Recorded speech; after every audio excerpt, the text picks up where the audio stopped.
So now next we are going to see another complex of a nickel, which is known as a NiCl42-, a complex of nickel. So how we are going to name it? Of course, it is a anionic complex. Okay, first you have to name the ligand, that is you will be having as a tetrachlorido. Since it's an anionic ligand, it's an anionic complex, so the name of the central metal atom or the last part mein nickelate. Nickelate, of course, what is the oxidation state? So if I take it as X minus 4, that is overall is equals to minus 2. So X is equals to plus 2. So nickelate 2 ion. Yeah, this is the name of the complex. Now let us go with respect to the VBT approach and say that what will be its structure or geometry. So first, since nickel means, of course, it is having an atomic number is equals to how much? 28. Iron, cobalt, nickel. So electronic configuration will be what? Argon means 18, 19, 20, 3D, 8. Argon 3D8, 4s2. But in complex, when you're taking in complex, what is the oxidation state of the nickel? Ni plus 2. That is, it has been lost 2 electrons. So electronic configuration will be what? Argon 3D8, 4s0. So when you're writing the box diagram, how can I write it?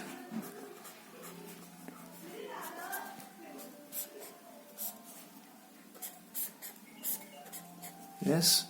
So this is your 1, 2, 3, 4, 5, 6, 7, 8 according to your Hund's rule. 4s is also empty. Let this be as 3D, this be as 4s, this be as your 4p. Remember, since here also is a halogen being a weak ligand, so what happens? The pairing does not take place against Hund's rule. So we know that according to VBT, your central metal atom or the ion should provide the number of the vacant orbitals equal to its coordination number. So it is required now 4 vacant orbitals, so it will be making use of 1s and 3p orbitals, leading to an sp3 hybridization. So undergoing an sp3 hybridization, now we'll be having the complex structure, that is the vacant orbitals, in this way. All the 4 orbitals will undergo hybridization to undergo as sp3 hybridization. So these vacant orbitals now filled by the electrons donated by the electrons of your chlorine, giving you the final structure of NiCl42- as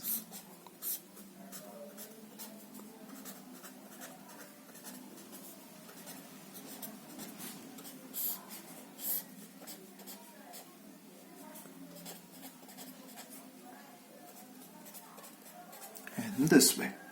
So of course here you can just see that it's an example of what you can see. Yes, so the geometry se pehle we can go with its magnetic property. What you can say with respect to its magnetic, paramagnetic or diamagnetic? Of course it is having an unpaired electrons, it is a paramagnetic. What you can say with respect to its hybridization? Of course it is an sp3 hybridization. Coming with respect to its geometry, what you can say? Means an sp3 hybridization, it is undergoing a tetrahedral geometry. That is what you can say. How you write? You can write a structure. Nickel is your central metal atom or the ion, surrounded by the 4 ligands. How it is surrounded? VBT has said that ligands will surround to give it as a specific geometry. How it is? So Cl, Cl, Cl, Cl. Since Cl is donating, the arrow marks will come from chlorine to nickel. It is an ion. So overall 2-. So this is for your nickel tetrachlorido nickelate 2 ion. So what you can say with respect to its inner orbital or outer orbital complex? Of course it is not using its inner d orbitals. So we can give an example of it as an outer orbital complex. Coming with respect to the next important thing, which is of your NiCN4 2 minus. Of course, the name you can write, I hope, tetracyano. The O why I am writing, because it is a cationic ligand. Tetracyano, and it's an anionic complex, so nickelate 2 ion, because each cyanide is having of -1. So X plus of -1 into 4 overall is equals to -2. X is equals to +2.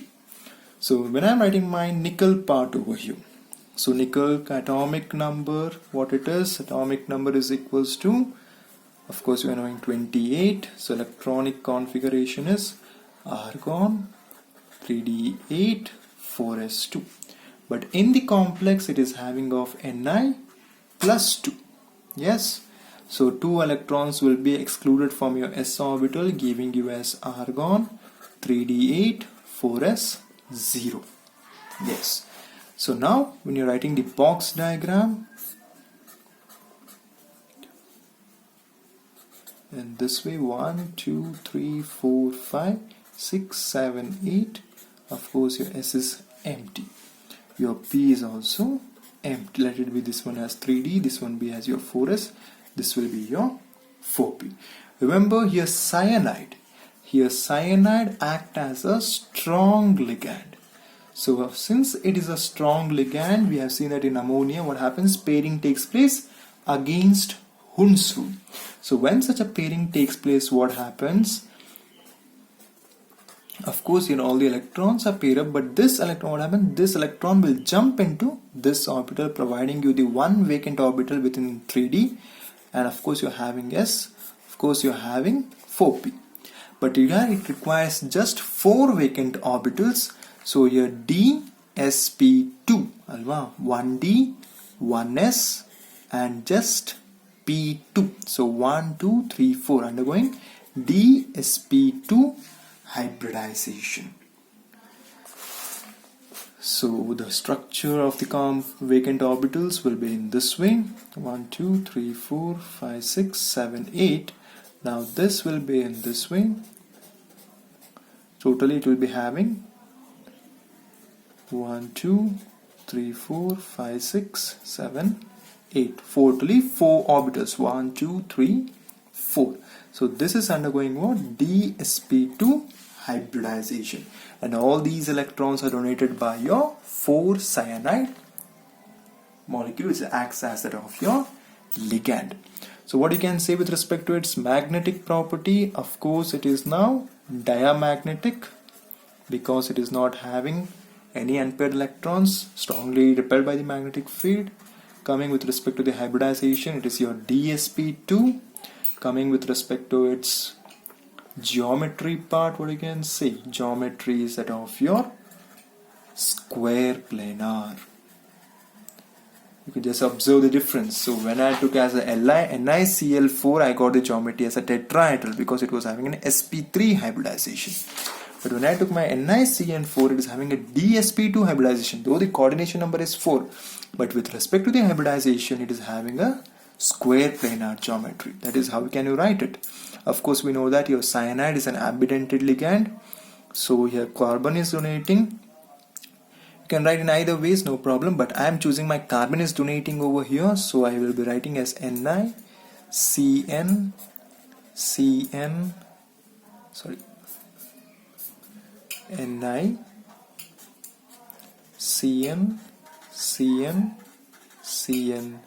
and Cn. So this will be your square planar geometry. NiCN4 2 minus.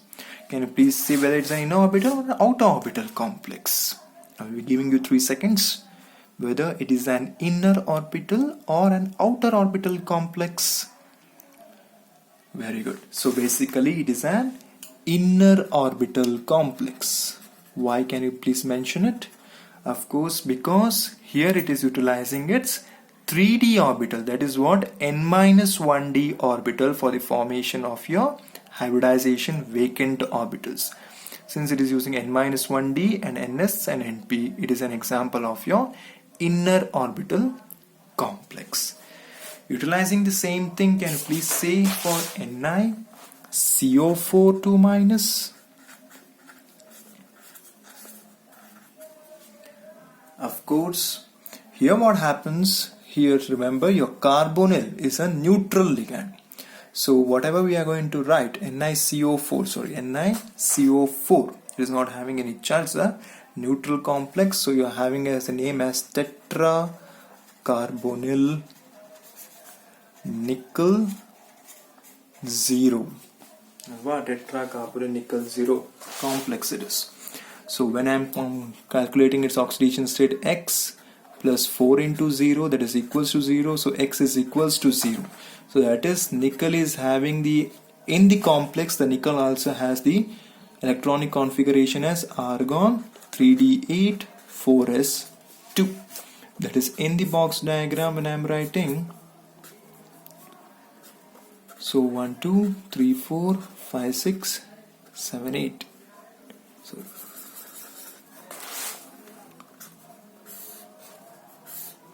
1 2 3 4 1 2 3 4 5. Alva. Here is your 4s and let it be here also your 4p.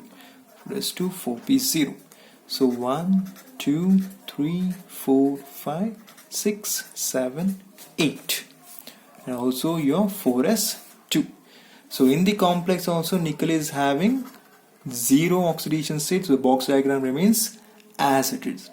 But here what happens, your carbonyl being a strong ligand, of course it is a strong ligand, so pairing takes place against Hund's rule. So it is being a strong ligand, the pairing takes place against Hund's rule. So what has happens over here is 2 3. So in this way, that is, this electron jumps over here, providing you one vacant orbital, and this electron, that is your s electron, this is your 3d, this is your 4s, this is your 4p. Now this 4s electrons will jump over here, giving you over like this. So providing you what now, 4s and that of your 4p orbital. So now it is needing this sp3 hybridization, undergoing now sp3 hybridization. Though being as a strong ligand, it is undergoing now sp3 hybridization, leading to a magnetic property of what? Diamagnetic. Yes. And coming with respect to the hybridization, it is sp3. Coming with respect to the geometry, it is your tetrahedral. That is how can you write is tetrahedral. And I, here is your CO, here is your CO, and that of your CO. Can you please notice over here with respect to the C, the bond is. So in this way, nickel tetracarbonyl within the square bracket. Even though you are writing the structure of the complex, you are writing within the square bracket because that represents your complex.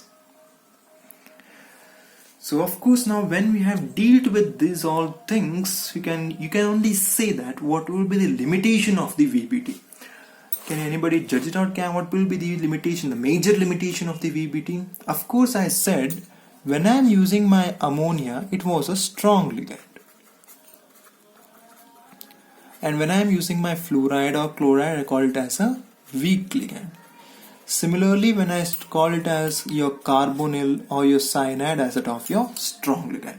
But nowhere in its postulates of VBT, we are able to distinguish the ligands as that of your strong or weak ligand. So that was the major limitation of your VBT.